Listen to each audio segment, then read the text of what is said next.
happy to report po to you and to the Honorable Commission that very recently, no, meron po kasing matagal nang nakabinbin na proyekto. This is a European French-funded purchase of 45 fast craft, no, para sa ating Philippine Coast Guard, which they badly need to fulfill the mandate that you just so well described, Madam Chair. We are happy to report po that this contract has already been signed. No, last week lang po, 2 weeks ago lang po, witnessed by the French ambassador. At yung pong mga ships na yan, kalahati po ay gagawin sa France at kalahati po ay gagawin sa Pilipinas, sa Cebu. No?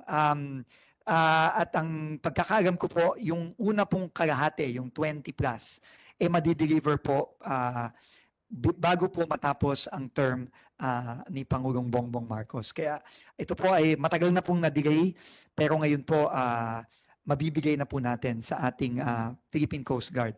Meron din pong padating na dalawang malaki namang pong ships, kasing laki po nung ating Magbanwa ngayon na funded po naman ng JICA. Ito po ay 97-meter ship na meron pong 5 na parating na rin po at yung una po dito sa 5 ay madideliver din po bago matapos ang term ni President Marcos. So yan po ang tuloy-tuloy na support na binibigay po ng DOTR. Kasama na rin po syempre ng DOF at ng iba pang ahensya ng gobyerno para sa ating Philippine Coast Guard. Maraming salamat, Sec, at Madam Chair. It's good to hear about these, including na yung Cebu shipbuilding industry will receive another shot in the arm. And lastly, naisip ko lamang po dahil bagamat DOTR, Admin and Logistical Support sa Coast Guard, pero bilang Department of Transportation, maybe yung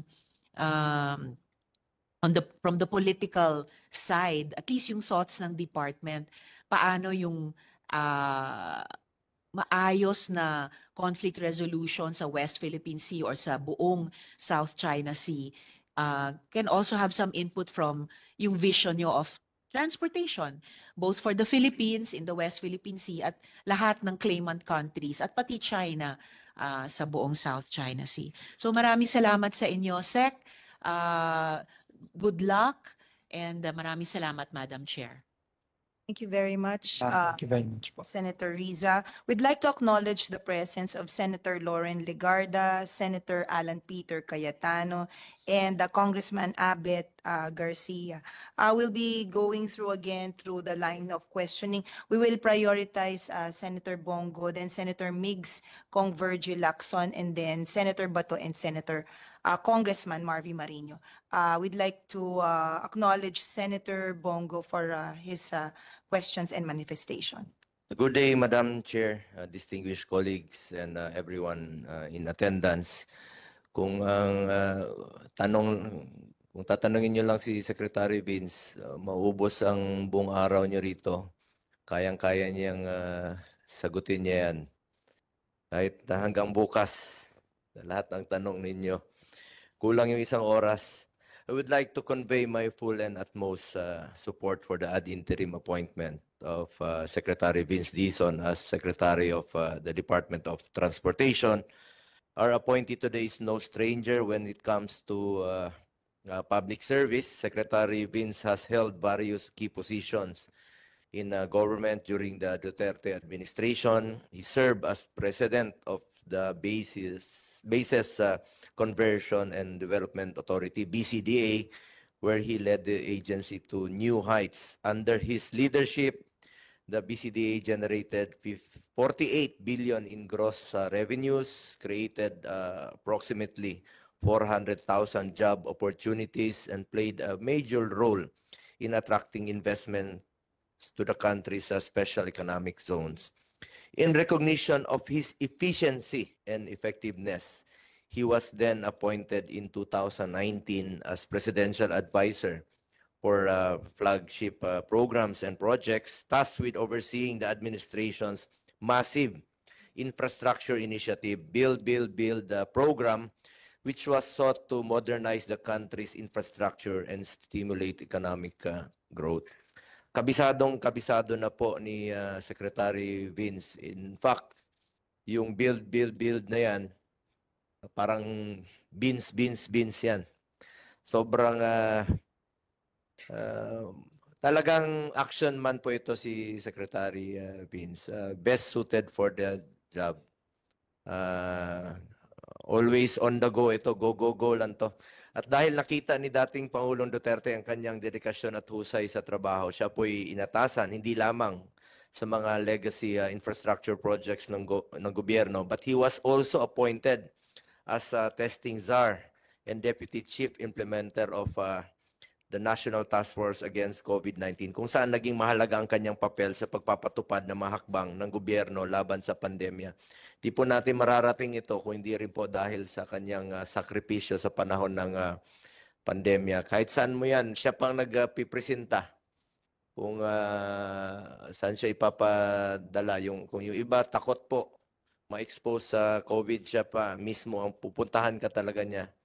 Ganon po siya ka-action man. Totoo lang po, sinasabi ko lang po yung totoo. Nung panahon na nangangailangan po ng kanyang serbisyo ang ating mga kababayan.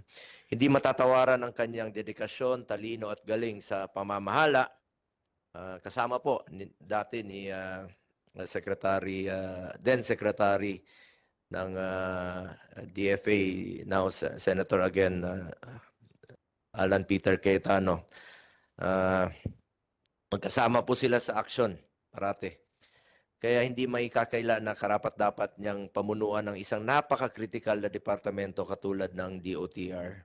Kabisado na rin po niya ang trabaho ng DOTR dahil magkasama po sila dati, parating magkasama ni Secretary Art Tugade ng DOTR and of course former DPWH Secretary and now our colleague in the Senate, Mark Villar. Kapang-kapa na po niya ang trabaho. You are best suited for the job.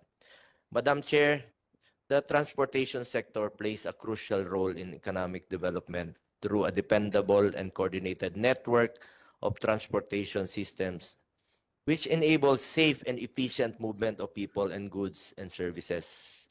Kaya naman po sa Duterte administration, he prioritized the Build, Build, Build program, then known as Vince.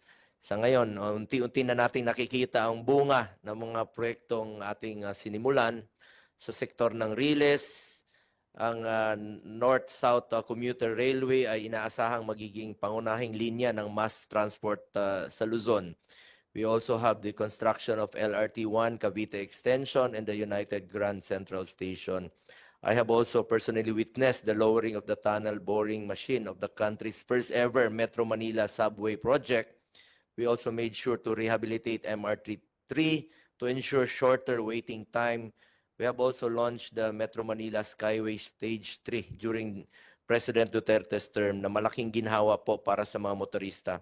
At ito pong mga Skyway, napakalaking ginhawa rin po ito.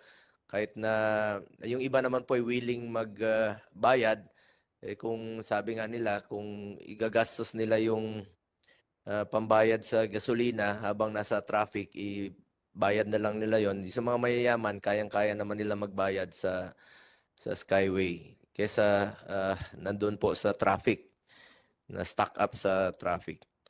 At meron rin pong 233 airport development projects and 484 seaport development projects, all aimed at making the lives of the Filipino people more comfortable, have also been completed during President Duterte's time.